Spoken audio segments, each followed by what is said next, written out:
Good evening, everyone, and welcome. It's wonderful to see so many people here today. I must say it's wonderful, especially to see lots of children and young people, because it's so important, isn't it, to hear stories like the one we're going to hear this evening. And also welcome to anyone from any other parish and some of our friends from other churches. Thanks for coming.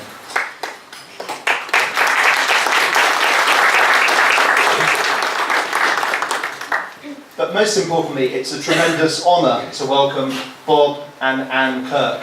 I heard them speak earlier this year, and immediately I decided we must get them to speak at our church so that we can all have the opportunity to listen to their story. And I appreciate it's not an easy story for you to tell, but it's one that you tell many, many times, but it doesn't get easier.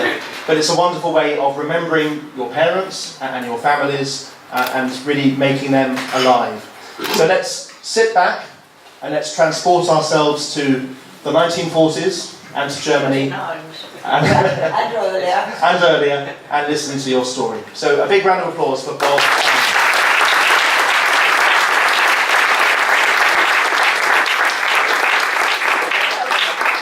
It's a duet usually. Well, can you hear me? Yes. Good evening, everybody, and thank you, Father Nicholas, for the invitation. It's a great honor for us to be here. Now, we're Anne and Bob Kirk, just to be, for the avoidance of any doubt, I'm Bob.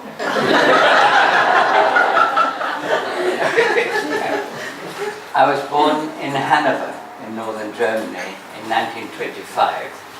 My father, Joseph Kirchheimer, that was our family name, owned a textile business. Mother, Hedwig, ran the home and did a lot of charity work. And I had two siblings, a sister 11 years older, a brother 2 years older. I was the baby of the family. Now, Germany after the First World War wasn't a happy place. The Versailles Treaty had shorn Germany of about 13% of its population and territory, all its colonies, and a significant proportion of its manufacturing capacity. That brought severe economic problems. There was much unemployment and serious inflation. Many people have lost their jobs, their pensions, their prospects, their homes. And just when things seemed to start looking up a bit, there came the Wall Street crash of 1929, and everything went pear-shaped. There were many parties in the Weimar Republic couldn't or wouldn't cooperate. Sounds terribly familiar. And after two elections in rapid succession, the Nazi Party became the largest party in the Reichstag, and Hitler was appointed Chancellor. Take office on the 30th of January 1933. And the Nazi program, very clearly outlined in Hitler's Mein Kampf, went into immediate overdrive. In short order, a number of laws were promulgated. Just to help them along, 3 weeks after the Nazis took power, there was the Reichstag fire. Reichstag was burnt down.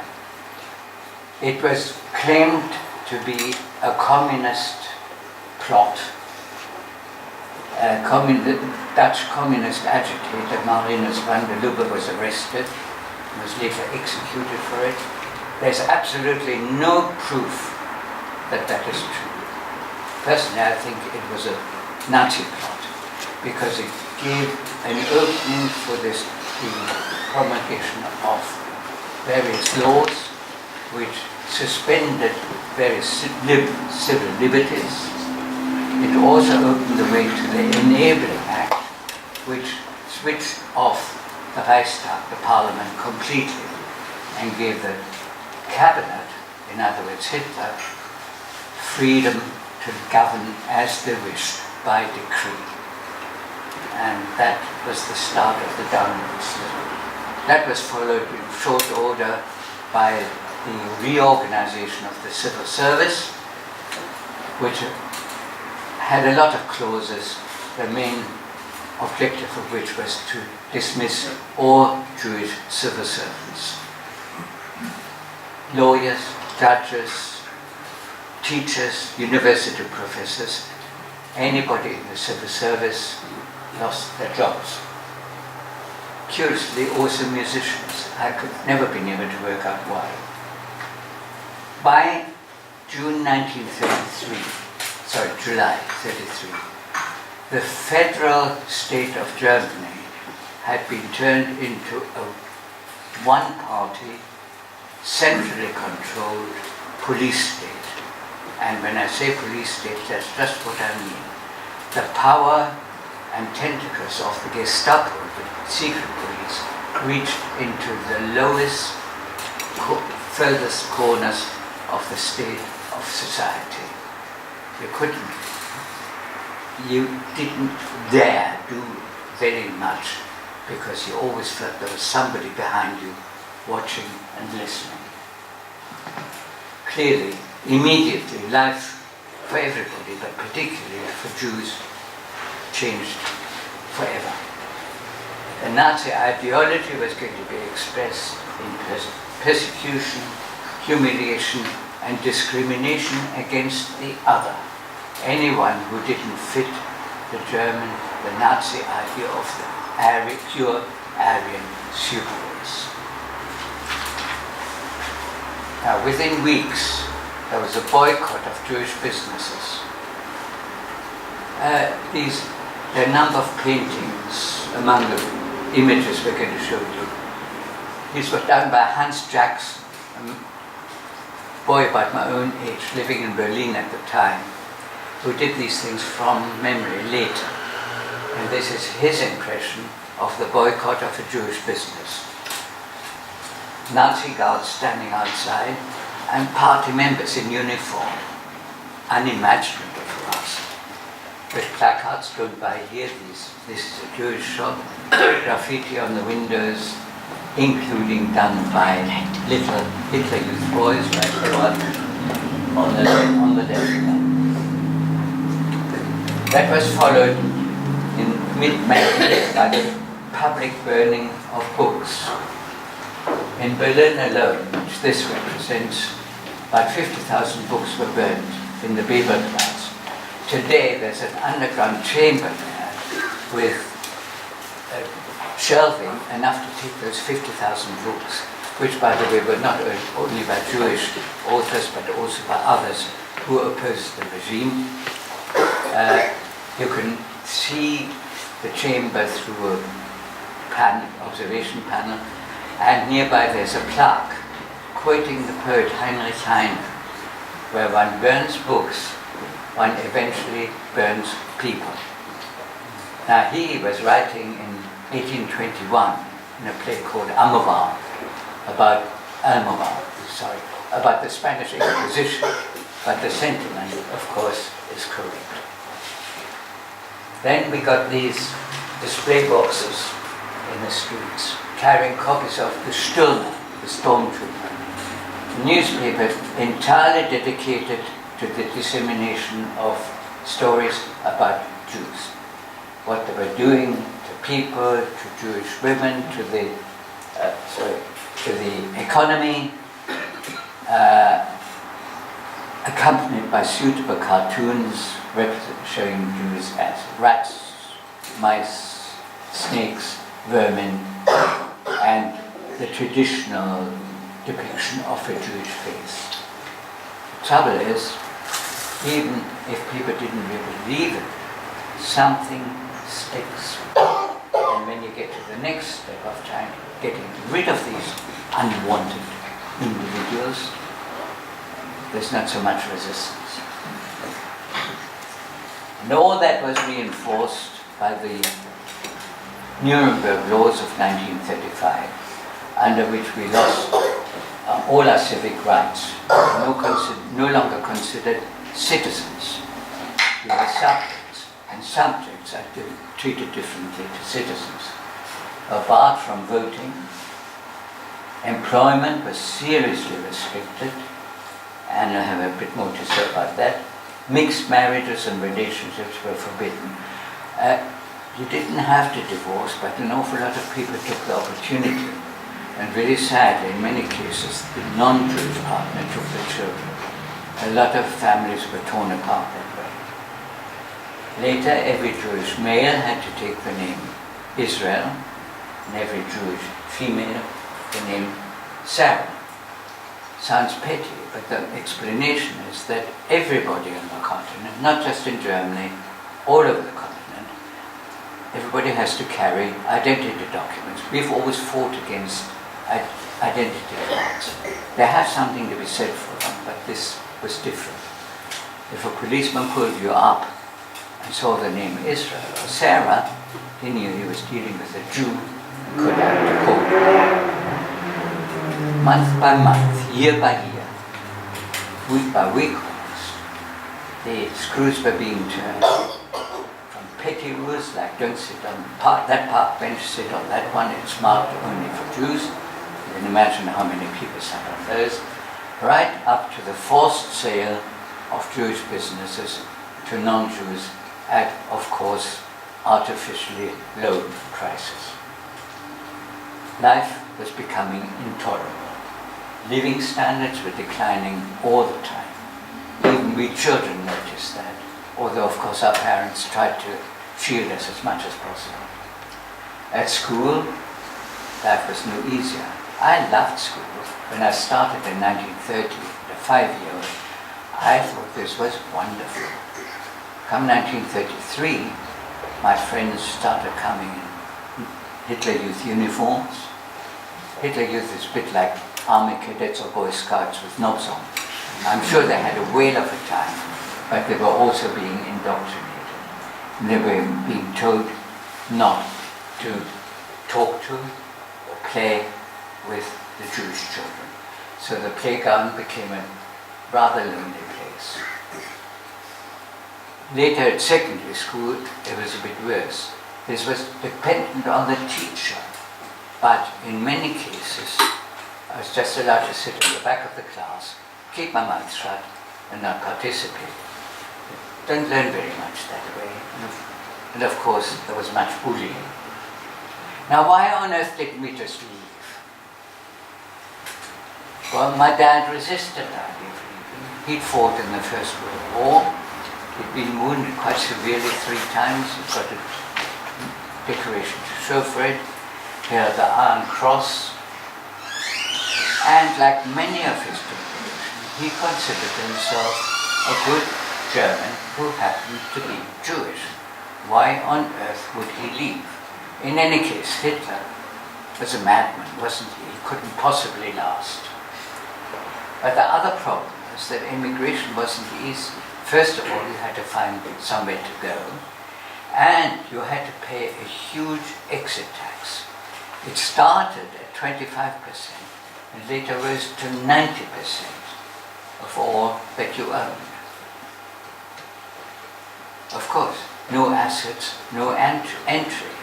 No country would have you if you weren't able to look after yourself. And because the refugee problem was already quite severe, every country had a quota. We still have them.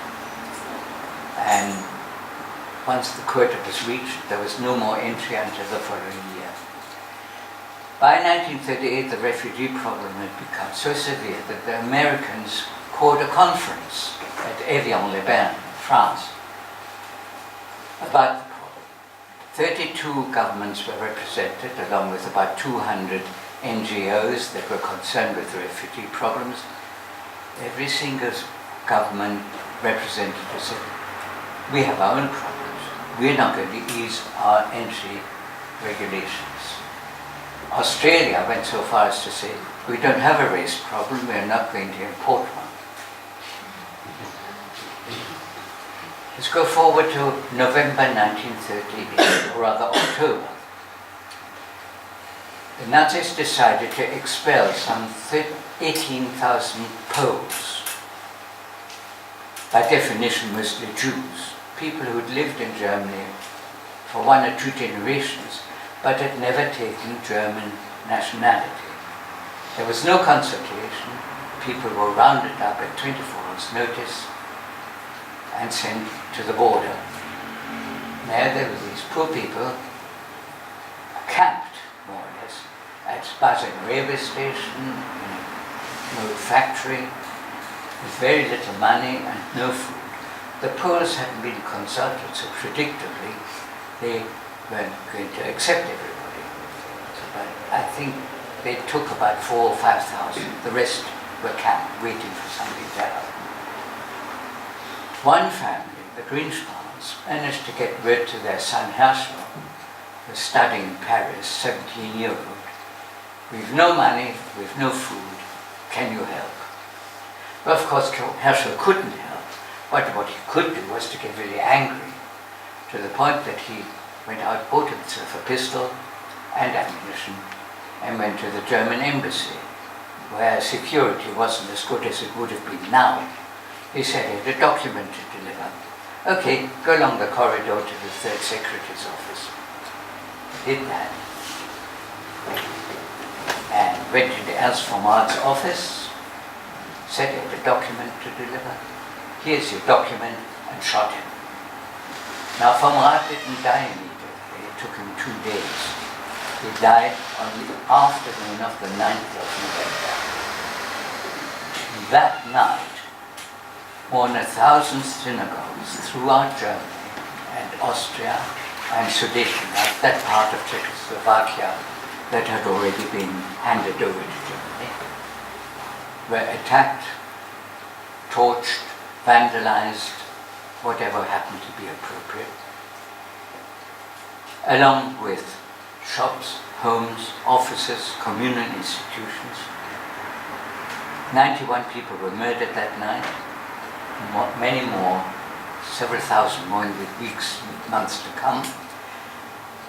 30,000 men between the ages of 16 and 65 were arrested and marched off to concentration camps. My father managed to evade arrest by hiding in his office all night. I didn't know that until later. These attacks included the synagogue in Hanover, where I grew up. So it's this beautiful building dating from 1870. And this is what it looked like at midnight on the 9th of November. Lots of fire engines around, doing absolutely nothing except to check that the fire didn't spread into adjoining properties. And the following morning, there was the ruin with a lot of sightseers.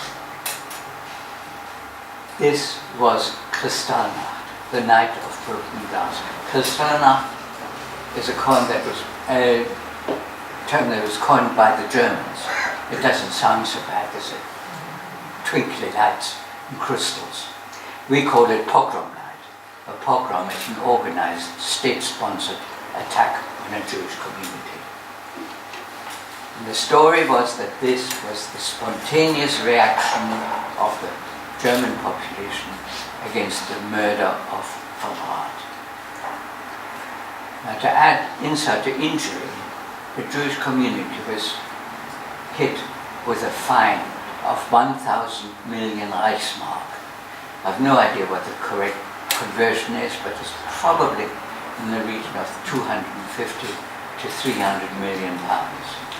Well, we'd already been taxed out of existence and people couldn't earn a living. So where was this money going to come from? I don't think all of it was ever paid. But I remember a few months later going to the local police station with my father, carrying a few bags with our family's valuables, mostly mum's jewellery, of course. And all they had left after that were the wedding rings. Now, one effect of Kristallnacht was to accelerate immigration at all costs, wherever was possible, under whatever conditions. And of course that had been the objective all the time, of all the oppression all the time, to get people to leave, make Germany Judenrein, or Judenfrei, free of Jews. Many families broke up and scattered all over the world. My sister had already left in 1936. We didn't meet again for 45 years. Another effect was the response of the British government, which after a debate in the Commons agreed to allow up to 10,000 unaccompanied children to come to Britain on a group visa rather than having to obtain individual visas. I hand over to Anne for a bit of her story. Well, I was born Hannah Kuhn, K-U-H-N, to Franz and Hertha Kuhn. But my earliest memories really begin when I was about 3 years old, living in that beautiful city on the Rhine, Cologne. And we had a very lot, my parents, very unusually for these days, my mum also worked, and I was looked after by a maid called Agnes while she was out at work. My dad was also an excellent amateur musician, playing the piano and the cello with Jewish but also with non-Jewish friends. We had a very large flat with a music room, a grand piano, 2 cellos, trunks full of music, and shelves all the way around the room full of books. One shelf left empty for me to curl up in so I could listen to the chamber music that Dad and his friends, Jewish and non-Jewish, were playing. And we had a boat, more like a skiff, which Dad could put up the sails, he could row, or what they usually did, use the boat as a canoe with both Mum and Dad using the oars and paddling. And I sat in the front of the boat on the bottom, always being promised that when I had learned to swim, they would build a proper little seat for me, get me a little oar so I could join in the paddling. And I remember just wonderful weekends on the Rhine, coming home in the evening with sunset on the bridge with the cathedrals just standing next to the bridge. And life was pretty good. But then, one day, a lot of grey uniformed men were marching up the street, and my parents did not look happy. And soon after that, Agnes had to leave us. Well, she hadn't done anything wrong, so why, I asked, did she have to go? And Mum explained that due to recent anti-Jewish laws made by the Hitler government, no non-Jew was any longer allowed to work for Jews, and vice versa. So very reluctantly, Agnes had to leave us. But by the very same token, my parents lost their jobs. And they managed to find a job in a little town west of Berlin called Cottbus. And I very soon realized the change in our living conditions. We did still have our big music room, but my parents slept on a sofa bed in the room with the dining room furniture. And even at my young age, I did think that was a little bit odd. And of course, the boat had to go. Now, by early 1938, my parents had made very many attempts to emigrate, all unsuccessfully. So Dad decided he would retrain as a chiropodist masseur, hoping that with a quasi-medical qualification, we would find it easier to emigrate. So he went to Berlin to train under, of course, a Jewish practitioner. But we had to earn a living, and Mum managed to find a job in the west of Germany, in the Ruhr, taking me with her, and we lived in a 2-room digs. Well, Dad managed to qualify within 6 months. So in September 38, Mum and I rejoined him in Berlin, trying to find somewhere to live where Dad could also practice his new qualification. Very difficult for anybody, any Jew, to find new accommodation, because usually the answer was, we don't want Jews living next to us. Well, we managed to find temporary accommodation with some cousins of my mum, who had lost his original job, was now a caretaker in a Jewish primary school with some rooms to spare, asked the headmaster if, hopefully temporarily, we could use those rooms, and please could I join his school? And the headmaster said, of course, yes.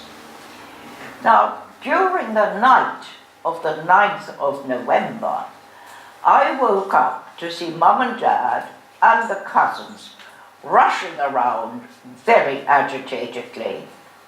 When I asked what was up, I was told, oh, just go back to sleep, Hannele. Hannele was my nickname. But of course I couldn't. In the morning, when I woke up, Mum told me we wouldn't be sleeping with the cousins that night, packed an overnight bag, crossed the courtyard and into the street. And what did I see? Glass just absolutely everywhere. Shop windows shattered, Jewish men, their mum's cousin included, on their hands and knees, sweeping up the glass, trying to board up the windows.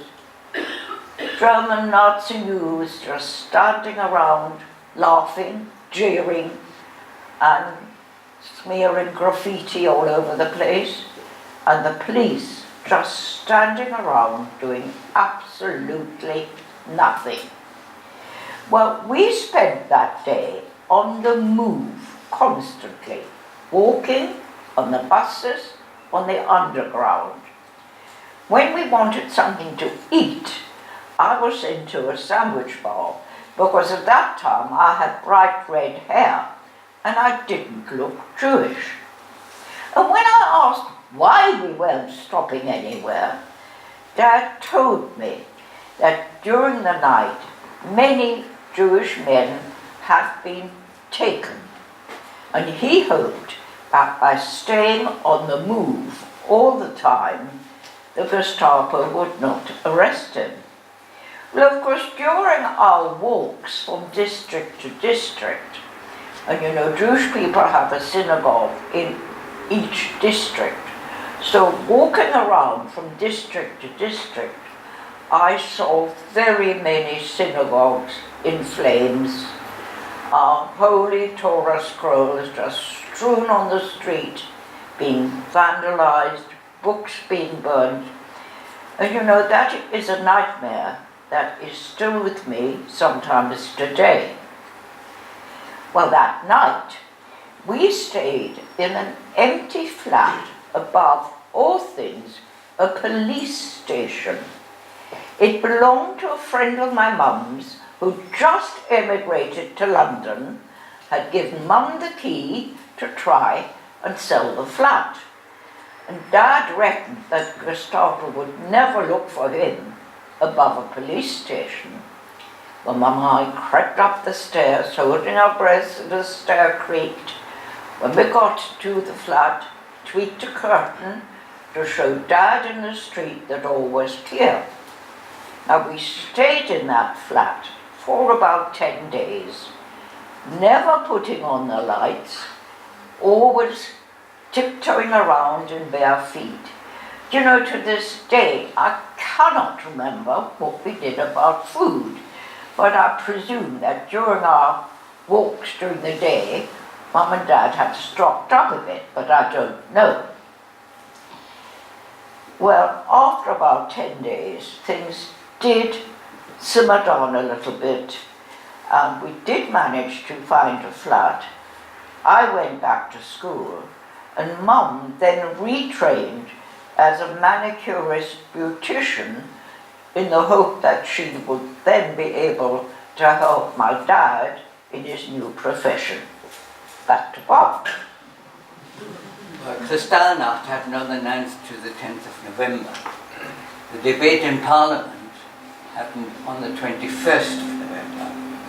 And as soon as permission had been given, the Central British Fund, which is now known as World Jewish Relief, went into action, very strongly supported by the Society of Friends, the Quakers, and a number of other organizations. They were, of course, very well prepared. Since 1933, about 70,000 refugees had come to Britain. Britain did a lot better proportionately than many other countries. The Children's Committee worked so efficiently that the first train left Berlin on the 1st of December, that's less than 4 weeks after Kristallnacht, carrying 196 children from the Berlin orphanage, and arrived at Liverpool Street on the 2nd of December. And the trains and the ships kept coming after that until just before war broke out on the 3rd of September 1939. In all, that operation saved 9,354 children. We're 2 of them. And that doesn't take into account the Nicholas Winton operation from Czechoslovakia. Czechoslovakia hadn't been included in the arrangements because when the arrangements were made, Czechoslovakia hadn't yet been taken over. Nicholas Winton brought over 669 children, and of course there were other efforts. So I'm sure there were more than 10,000. And I'm equally sure that had the war not intervened and more of us had come over, nobody would have blinked an eyelid. And the idea of coming over here was sold to us children as the big adventure. We were going to be the pioneers. And of course, the parents would join us as soon as they got their travel permission, which would be any time now. Well, 2 months after Kristallnacht, my parents told me that I would be going to England on a Kindertransport. I would be looked after by 2 Jewish unmarried sisters, Millie and Sophie Levy. Now, Mum's best friend, the very one whose flat we had borrowed on Kristallnacht, had met these 2 ladies. They'd got into conversation, and Mum's best friend said that her best friend was desperately trying to get her little girl, me, out of Berlin. Would they consider offering me a home? Well, it so happened that the rabbi at these ladies' synagogue, the liberal Jewish synagogue in St. John's Wood, the one that's there today, opposite Lord's, the rabbi there, Dr. Mattock, had been preaching to the congregation to say the congregation really should think seriously about taking in a child from the Kindertransport. So therefore, without very much thought, these 2 wonderful ladies said, yes, we will offer her a home. And you know, they were even prepared to come to Berlin to fetch me.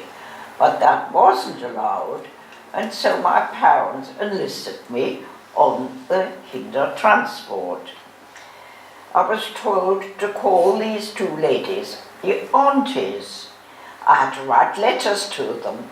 Well, you know, I was just 10 years old. Obviously, I didn't know very much English, but with my mum's help and writing various rough letters and finally a letter in neat, lots of letters went backwards and forwards and photographs were exchanged. And Mum took me to the local town hall to have my fingerprints taken. There it is, the fingerprints. I gather that the hair behind the ear is another means of identification. And you can see my signature, Hannah Sarah. I was terrified, but on the whole, those policemen were quite kind. Well, finally, on the 19th of April, I left home for the very last time. And when we got to the station, there were crowds of weeping parents and children. And we three, we kept up a pretense. Oh, what an adventure you're going on, Hannah, and we'll soon be joining you. And then a whistle went for the final goodbye. And as Mum and Dad hugged and kissed me, they whispered to me that I should look out of the train window at the next station but one. Well, I did this, and do you know, there were my parents on the platform waving to me as if their arms would drop off. But that was the very last time I ever saw my parents. Now the train went on to Hamburg, a port in northern Germany, where we boarded an American ship called the Manhattan.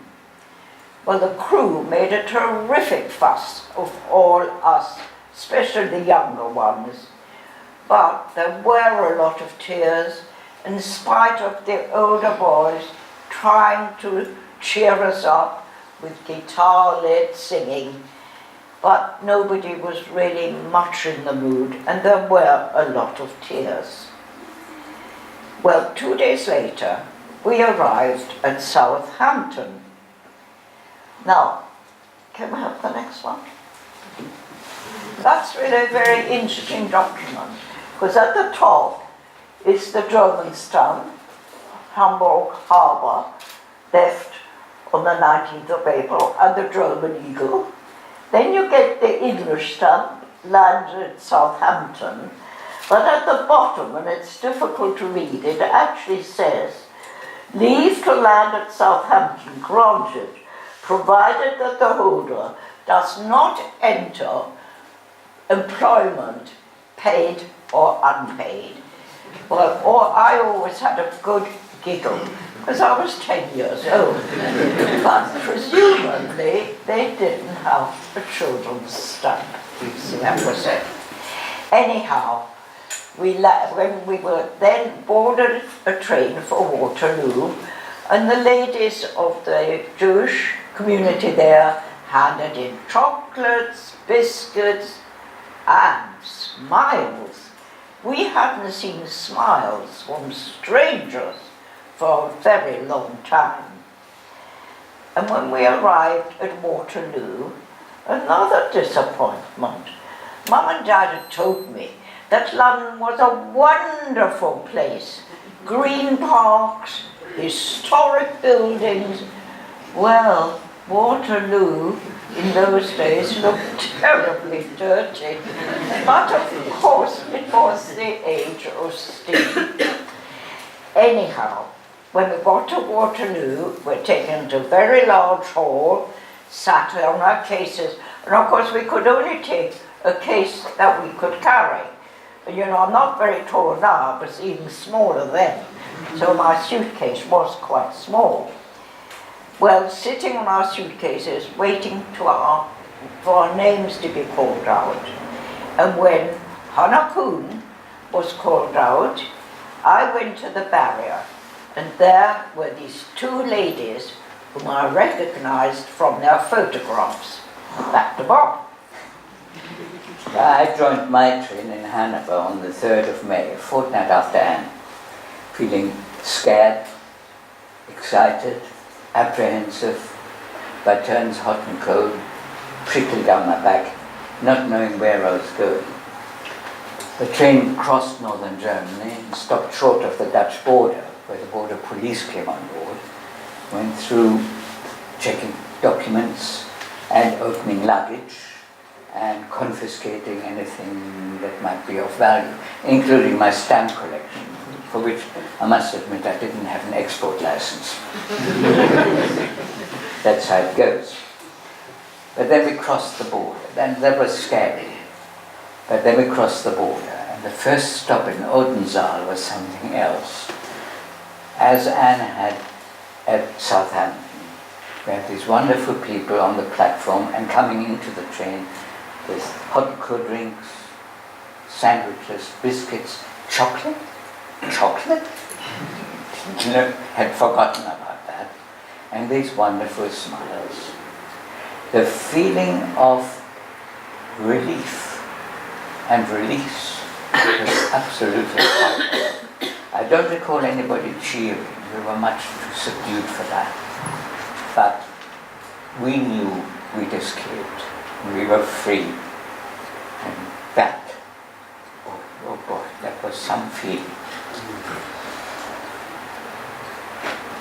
Well, the train went through to Hook of Holland, part of Rotterdam, where we boarded a ferry. First disappointment for us, of course, coming to England meant Dover. No white cliffs, because we were going to Harwich, and the Essex coastline is nearly as interesting.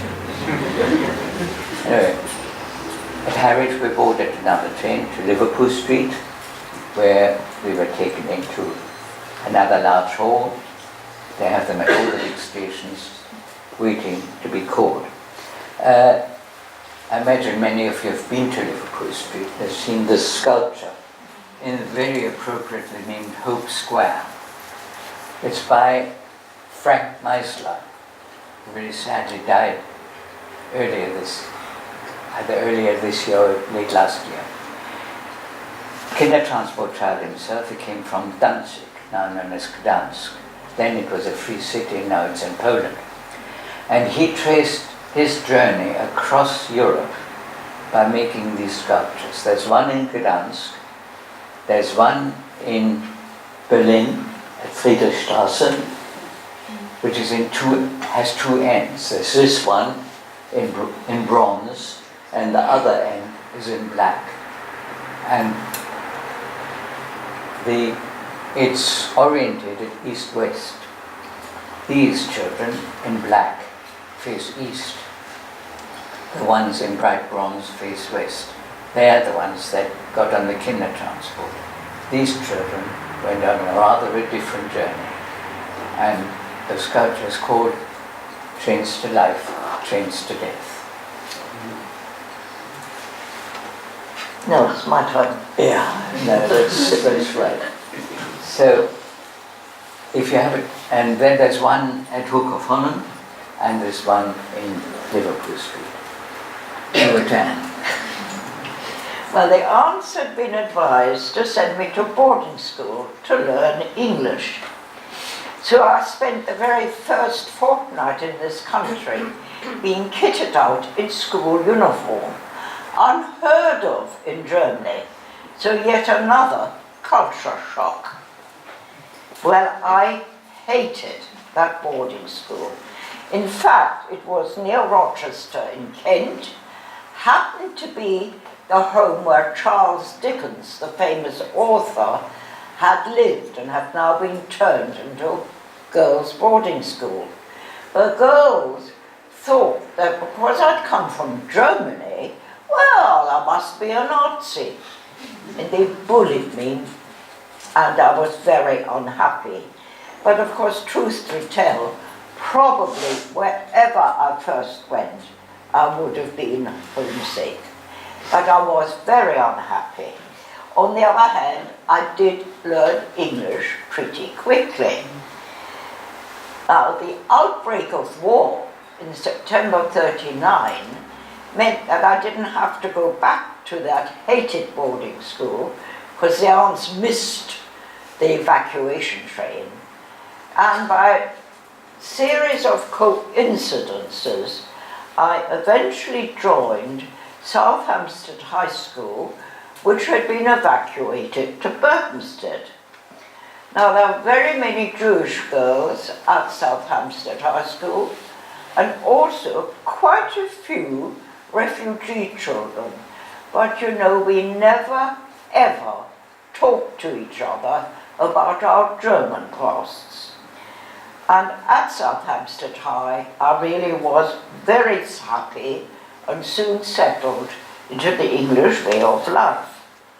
Now, of course, before the war, my parents and I exchanged letters several times a week. But once war started, through the good offices of the Red Cross, we were allowed one 25-word message, which had to include the address, once a month each way. Well, that was wonderful to at least get some news, but occasionally these messages were censored. Now that's an example of a censored message. And you know, even today, with modern technology, we have not been able to find out what my dad was trying to say.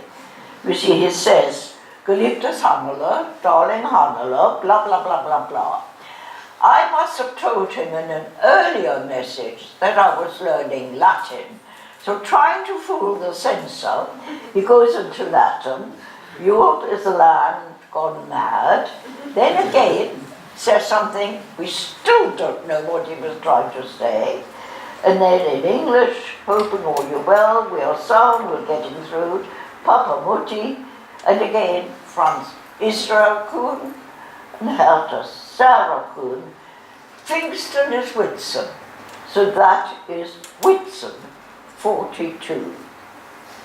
Now, in December 42, my dad sent a frantic message to the aunts, not to me. "Sorry, bad news.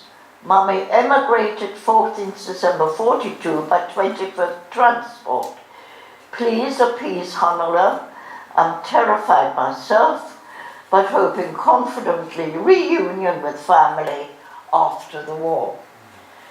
And then I got one final message. You could read it there, received almost simultaneously, because the messages didn't always come regularly at a time.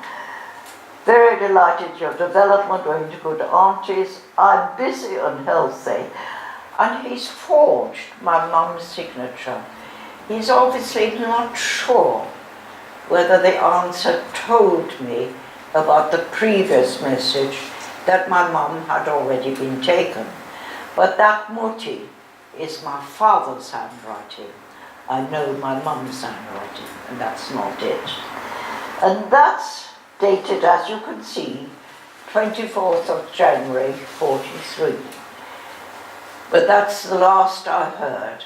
After that, there was just years of silence.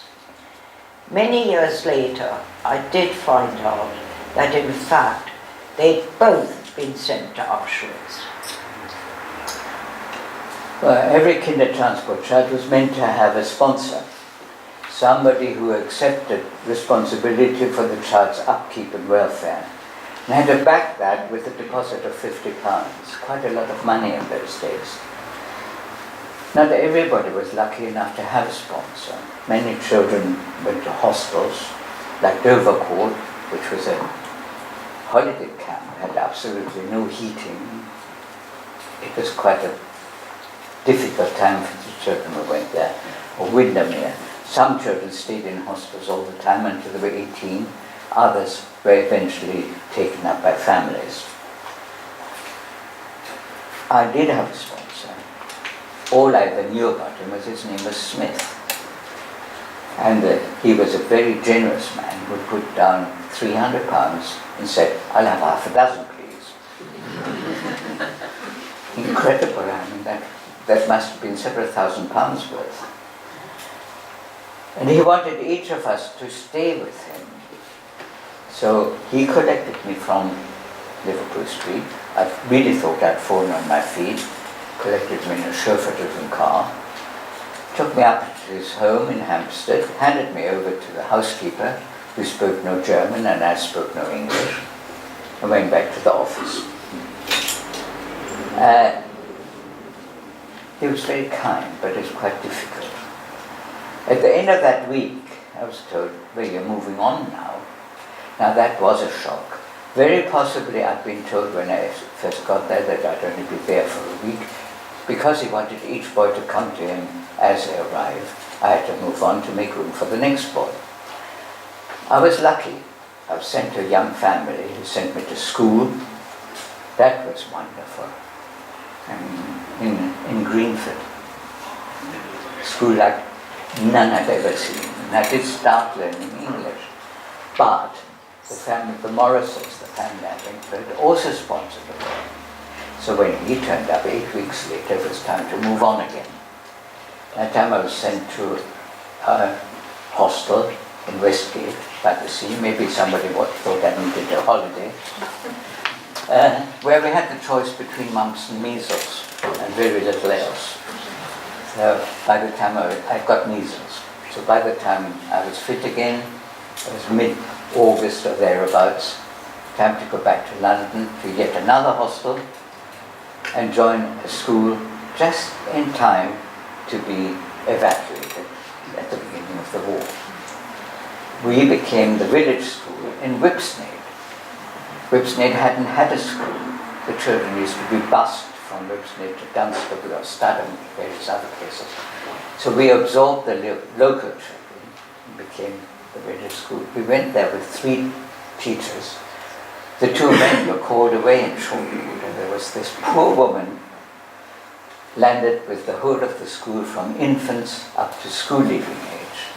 Because the only way she could cope, we took over the village hall with a curtain down the middle, infants and juniors one side, seniors the other side.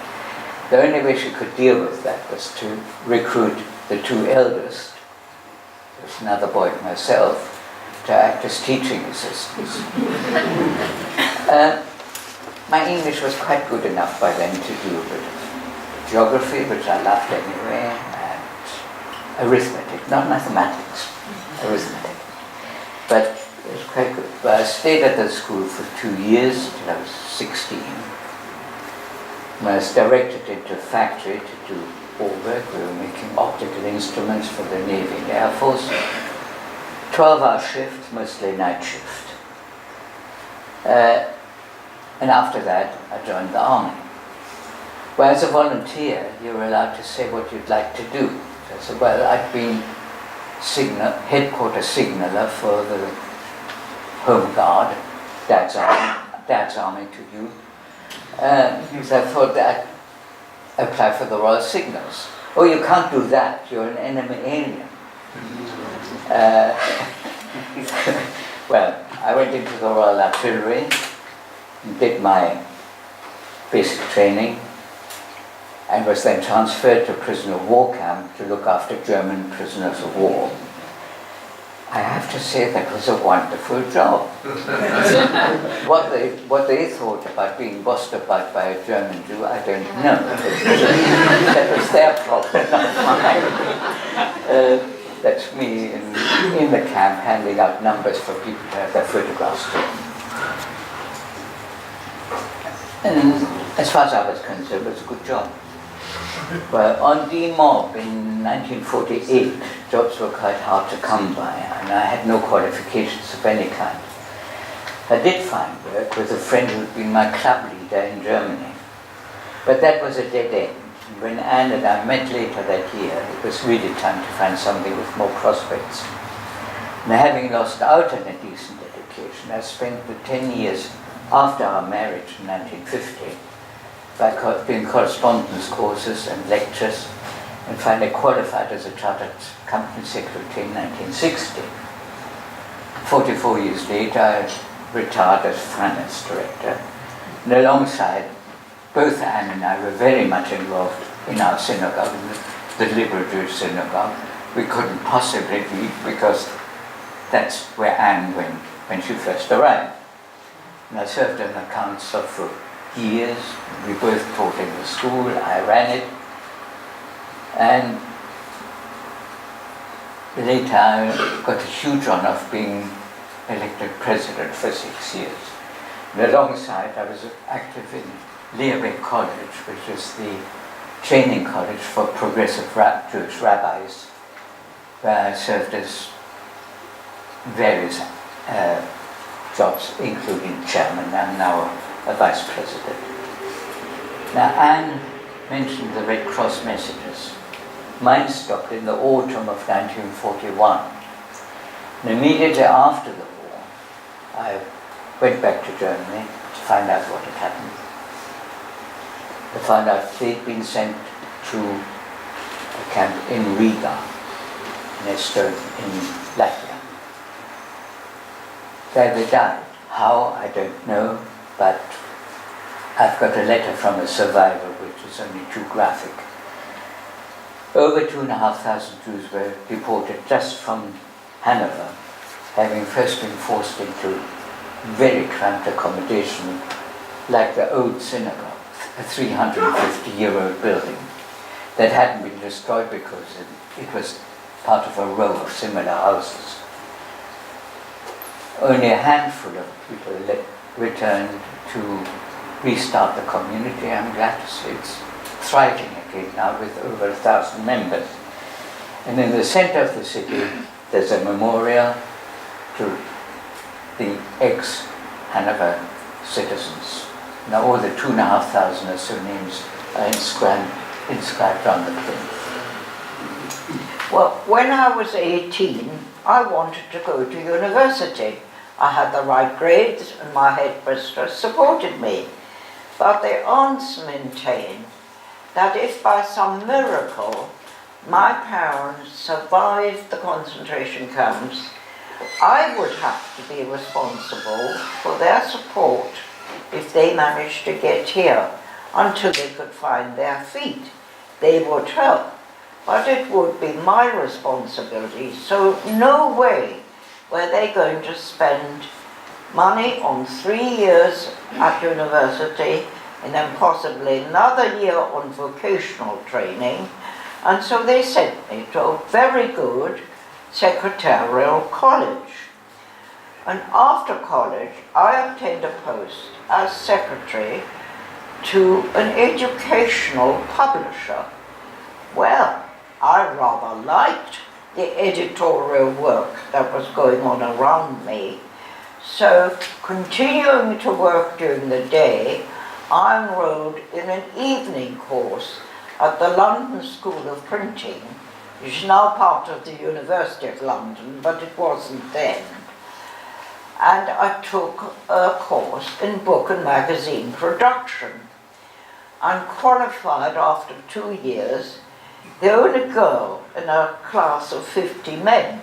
So that rather pleased my feminist soul. and I was then promoted to editorial assistant with my own secretary. Anyway, I eventually became senior editor of a medical publishing firm, and in my retirement I was actually the technical editor of the 2 prayer books that my synagogue and my movement, the Liberal Jewish movement, is still using today. Here is one, and my name is on the front page. Now, I do want you to realize that my Kindertransport experience is really rather unique, insofar as my parents knew, and I knew, to whom I was going. Most Kindertransport and their parents had no idea where the children were going, what sort of home, Jewish, non-Jewish, whatever, they didn't know. So, as I say, it is rather a unique experience, mine. And of course, some sponsors, most sponsors, were very, very kind to their children. But there were some, especially those that had the older girls, who really tended to treat the girls as extra domestic help. 1 or 2 of the non-Jewish supporters did try to convert their children, but on the whole, Kindertransport children have been happy, have grown up to have families. We now have 2 wonderful sons, even more wonderful grandchildren, and a little 2-year-old and 6-month-old great-grandson and great-granddaughter. So on the whole, the Kindertransport children have completely integrated into this country and become good British citizens. Well, those are our stories. We were the lucky ones. Our parents had the courage to send us away out of harm's way. It was a severe shock to us, and enormous upheaval in our young lives, of course. But it was all done in an orderly fashion, with proper paperwork, trains and ships provided, and kind strangers to look after us all the way. And although we lost our parents and our homes, we did have support in making a new life for ourselves. No one leaves home willingly without a defined plan, unless there are serious threats to life and liberty, or economic conditions that make a normal life impossible. Today's refugee crisis is very different to the situation we faced. There's no organization, just an enormous flood of people prepared to leave everything behind and go through untold difficulties and deprivations to find a better life. We have to see them as not as the asylum seekers, the refugees, the foreigners. We have to see them as individuals, as hopes, their own hopes, their aspirations and their fears, needing support, and entitled to dignity and respect. Thank you for listening.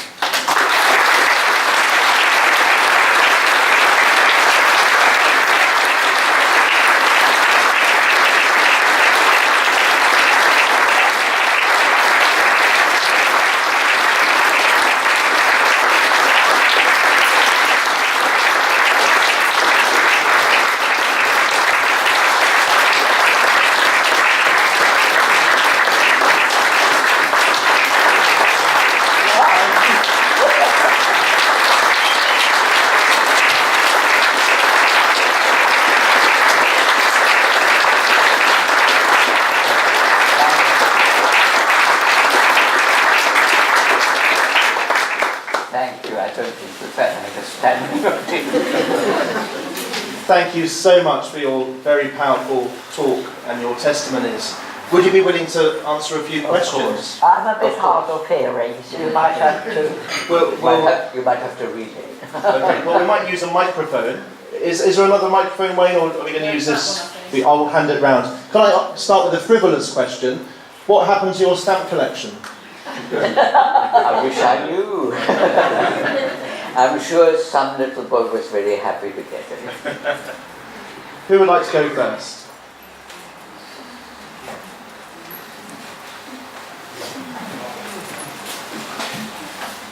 Did you ever return to Germany? Oh yes, did we ever go back to Germany?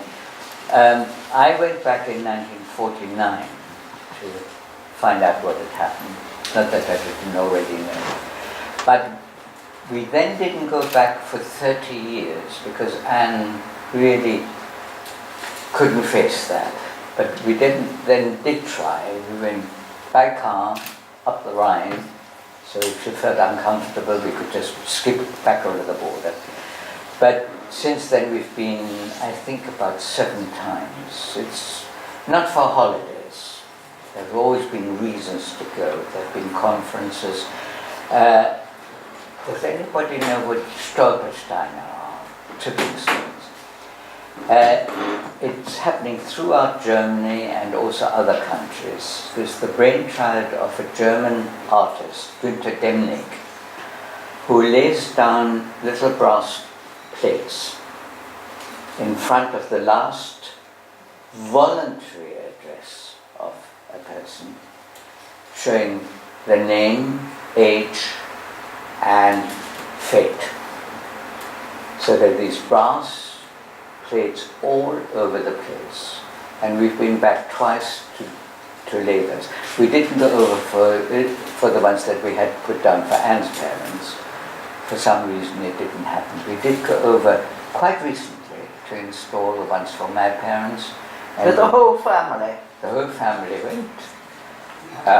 And we went to Magdeburg to install a plate for Anne's aunt. It's an interesting question. When this first came up, we had to make some inquiries because there's some doubt as to where Anne's mother had gone. We thought she'd gone to Riga. We were told not so, she went to Auschwitz. I had to make some inquiries from the archive in Berlin, and I had a letter back from Hermann Simon, the director, when I explained what we wanted to know from. Please don't do that. Haven't we been walked over enough? Well, I could understand that argument, but my answer to that was, the more you buff up brass, the more it shines. And boy, do those plates shine. So we've been back for other reasons as well, but in all about 9 times. And I also have to say that regarding young Germans, we have absolutely no problem with young Germans. It's not their fault what their grandparents did. But I have to admit, when I say people our own age, and of course I have to remember they also would have then been children, I tend to think, well, I wonder were you one of the ones that turned their backs in the playground? Or what did your parents do? So I do tend to get shivers down my back when I see them. The very first time we actually went to Italy by car, we went through Germany. I have to admit that I wouldn't go to the toilets and I wouldn't even have the windows open as we were going through Germany. But over time, things have simmered down. At one point, I deliberately forgot my German. I would not remember. Well, it's beginning to come back. And I don't mind anymore. So obviously, psychologically or whatever, I'm through it. But as I say, young Germans, absolutely no problem.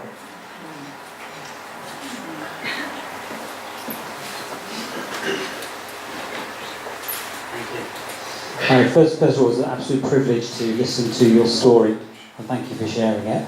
I'm also Jewish and had family that survived Auschwitz, so it's very close to home. A question for both of you: how did you meet? How did you meet? The children, you know, will go around to a lot of schools talking. And one of the first questions is always, how did you meet? Well, this time it was the second question. When I came out of the army, I joined a club for young refugees, the chairman of which happened to be a good friend of mine. He was articled to a solicitor who was a member of the Liberal Jewish Synagogue. That synagogue, together with another one, they had a joint program to send solicitors to the East End, to the Bernard Baron settlement, to provide what was then known as poor man lawyer services, the forerunner of the CAB. And they often used to take their upper class, and they always took a volunteer secretary.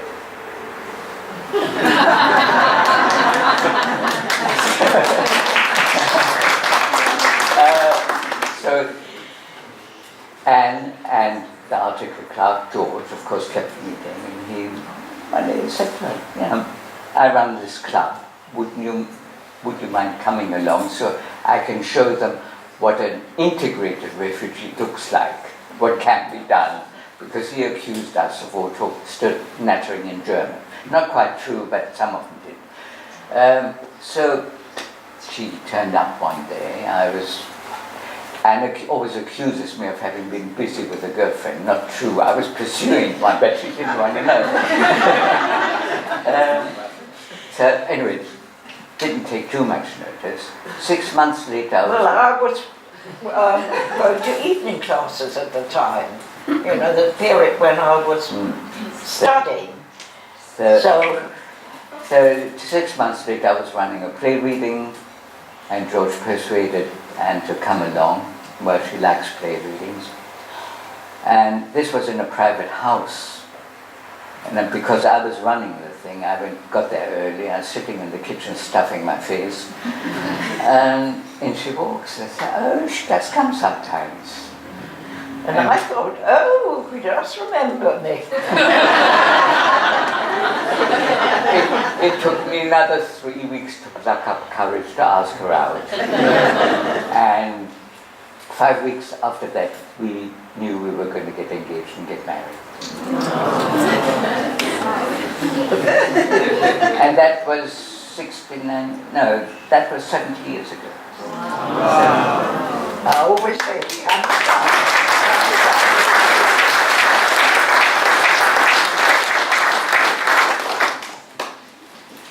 this is just a humorous comment. I was in the cadets at RAF Northall. It was more like Dad's army than hit youth.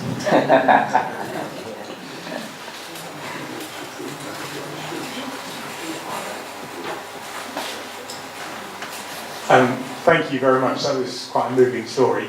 You mentioned that your sister was split up from you and your brother, and you didn't see her for 41 years. If it's not too personal, could you tell us a bit more about that and how you re-met her? Sure.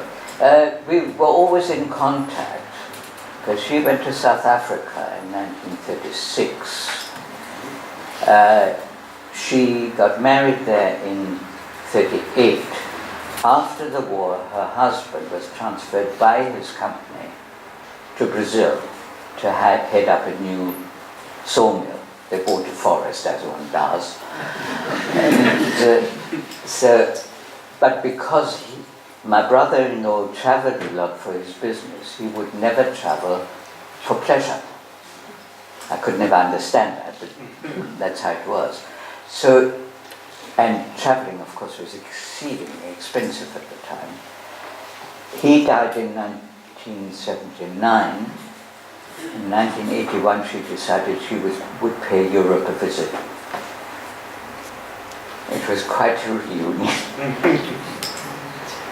Bob's brother, who lived in Manchester, came down to stay with us, and we all went to the airport together. And it was me who recognized her when he first came over. Because you knew I had this sister-in-law, but had no idea she was. And after that, we went over to Brazil for all her big birthdays. Now it's time for the Brazilians to come and see us.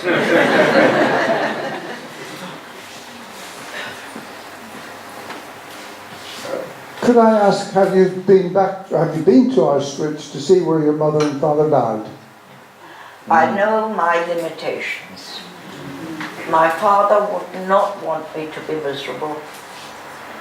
I knew I really couldn't take it. Probably I should. I'd see films about it, but I just dare not go back. So, I think, Bob, you would probably go. Auschwitz, probably not. I would go to Riga, but I know that there's nothing to be seen. But I know I'm a coward, but I just couldn't quite do it. Some at the back there.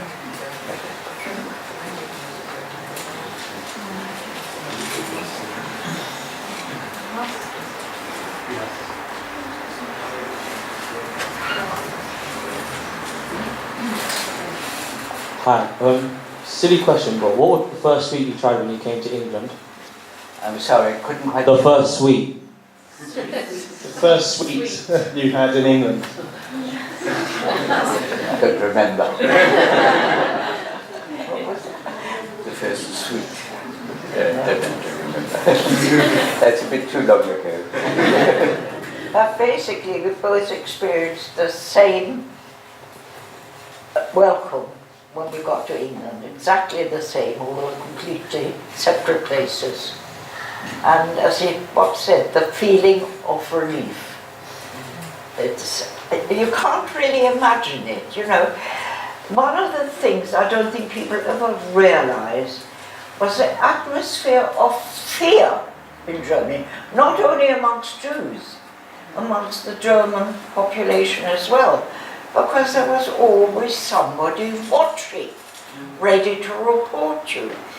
And this general atmosphere of fear, and to suddenly come to a country where the policemen were friendly.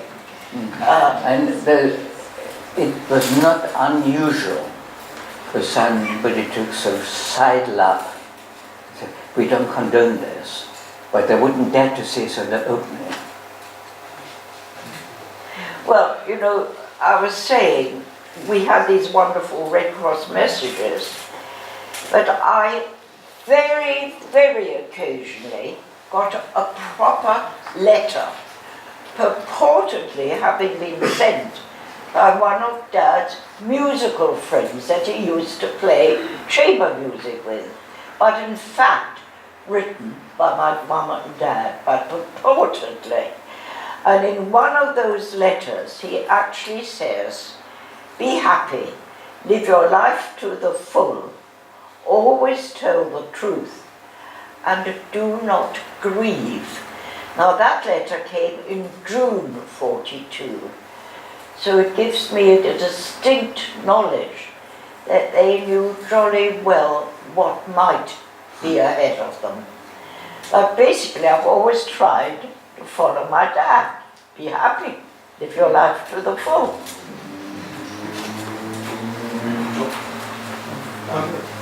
You've spoken about Kindertransports to here. Were there Kindertransports to other countries as well?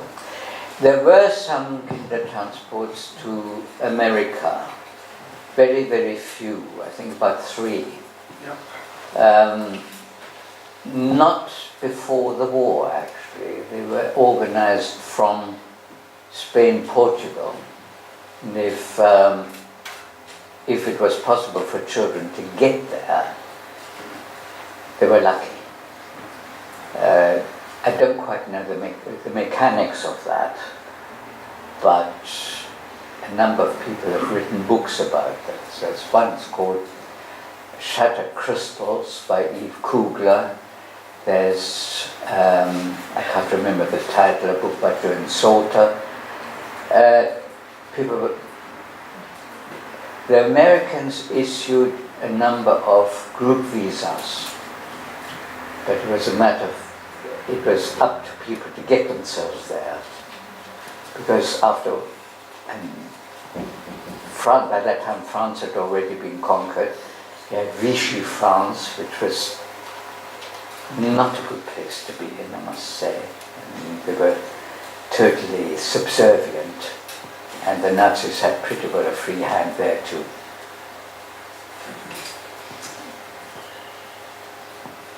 Is there one last question? You put your hand up first. Bob, you described yourself in the years immediately after the war as being integrated into English society, which I thought was very nice. How easy was that integration? What sort of welcome did you receive from English society in general? We were, well, speaking for myself, I was accepted. There was never any question, you're different. There was always help. I couldn't have been better supported. So the only difficulty was learning the language. But even that, it didn't take too long. And I have to say that evacuation, wartime and evacuation helped, because suddenly everybody was away from home. We were all alike. The only difference was the English children sometimes got visits from their parents, and they sometimes got parcels. But apart from that, we were all away from home, and it was very egalitarian. So that helped. It's amazing, but it helped. I think the language did take quite a while. I mean, for 2 or 3 years, my school reports would say at the bottom, Hannah must take more care with her accent. Apparently, I didn't find the difficult or the R's. Couldn't say the J's. I wouldn't say jam. I would say yam. And so that was quite difficult. For a long time, people knew. They didn't know necessarily where I'd come from, but they knew I hadn't been born in this country. But once the language, and Southampton were pretty good, you know, they really were. Everybody was very welcoming. 1 or 2 people were a bit patronising, but on the whole, we had a wonderful welcome. Well, before I say thank you once again, we have one of your books here. It's a book of Jewish liturgy which Rabbi Goldstein, who gave a talk here last year, gave to me. It's a rather battered version, but it's wonderful. And I've got a few prayers here from the Holocaust Memorial Service, which I hope you don't mind if I read them out. I know I'm a Catholic priest, but these prayers are for everyone, aren't they? So let me just read a little prayer out as we remember all those who lost their lives in those terrible times. We remember the 6 million victims of the Holocaust, who died when madness ruled and evil dwelt on earth. We remember those of whom we know and those whose very names are lost. We cherish the memory of those who died as martyrs, those who died resisting, and those who died in terror. We mourn for all that died with them, their goodness and their wisdom, which could have done so much to ennoble and enrich humanity. We mourn for the genius and the wit that died, the learning and the laughter that were lost. We salute those who had the courage to stand outside the mob, to save the Jewish people and to suffer with them. They too are God's witnesses and a source of hope when we are tempted to despair. Because of the suffering of the Jews, may such times never come again, and may their sacrifice not be in vain. In our daily fight against cruelty and prejudice, tyranny and persecution, their memory gives us strength. In silence, we remember those who sanctified God's name.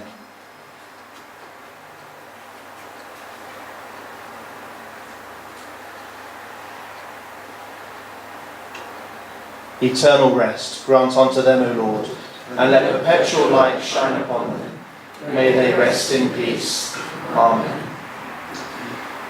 So it's been a very moving experience listening to your talk, and a real privilege for all of us. We've all read about the Holocaust and the terrible things that happened in those times.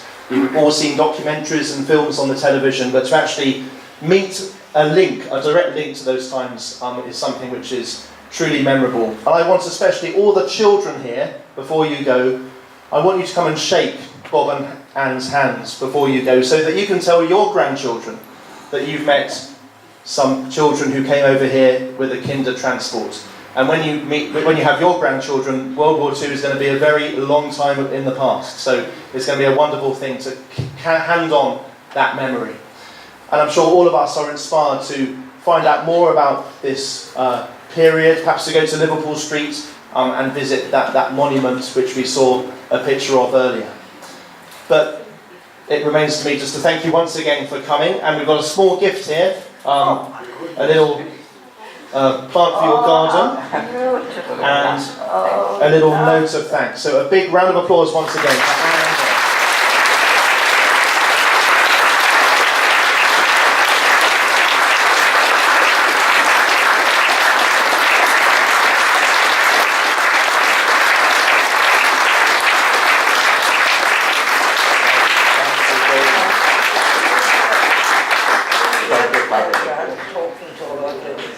We normally go round to schools, not often to mainly adults, and it's been a real pleasure. You've been a wonderful audience. Thank you. And thank you all for coming. A special thanks to Wayne for setting up all the sound equipment.